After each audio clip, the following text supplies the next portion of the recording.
महाराष्ट्राचा आवाज आपल्या हक्काचा। बदलापूरमध्ये महाविकास आघाडीने पालिकेचे मुख्याधिकारी मारुती गायकवाड यांना प्रतिकात्मक बुलडोझर भेट दिलाय। पालिकेकडून शहरातील अनधिकृत टपऱ्या फेरीवाले यांच्यावर सुरू असलेल्या धडक कारवाईला पाठिंबा म्हणून हा बुलडोझर भेट देण्यात आलाय।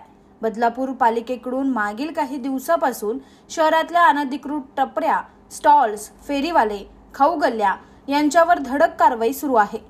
स्वतः मुख्याधिकारी मारुती गायकवाड हे रस्त्यावर उतरून कारवाईचं नेतृत्व करतायत। या कारवाईमुळे बदलापूरचे रस्ते मोकळे झाले असून त्यामुळेच महाविकास आघाडीने मुख्याधिकारी मारुती गायकवाड यांची भेट घेत या कारवाईचं कौतुक केले।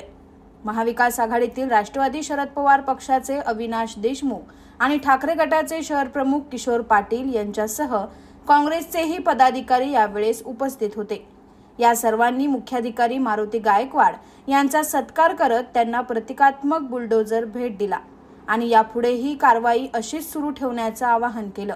मुख्याधिकारीला बुलडोझर देण्याचं तात्पर्य एवढंच आहे की तुमची कारवाई आतापर्यंत झालेली आहे आणि याच्या पुढेही शहराच्या रस्त्यांनी मोकळा श्वास घेतला पाहिजे की जेणेकरून 2 दिवसाची कारवाई ही 2 दिवस न राहता कंटिन्यू पुढे चालत राहावी, जेणेकरून शहरे जे असतात ते शहराचे रस्ते मोकळे झाले पाहिजेत। आणि सकाळी हा चाकरमानी मुंबईला जातो, संध्याकाळी जेव्हा घरी येतो तेव्हा चालायला त्याला जागा नसते। त्या चाकरमान्याला तो चांगल्या परिस्थितीमध्ये चांगला मनमोकळा घरी गेला पाहिजे, रस्ते मोकळे असले पाहिजे। या उद्देशाने आम्ही त्यांच्या कानावरती काही गोष्टी टाकल्या आणि चांगलं त्यांना बुलडोझर आम्ही गिफ्ट दिलेलं आहे की प्रतिकात्मक बुलडोझर गिफ्ट दिलेलं आहे, जेणेकरून आम्ही त्यांना सांगितलं की महाविकास आघाडीच्या माध्यमातून या नगरपालिकेची जी कारवाई चालू आहे त्या गोष्टीला आमचा त्यांना पूर्ण पाठिंबा आहे।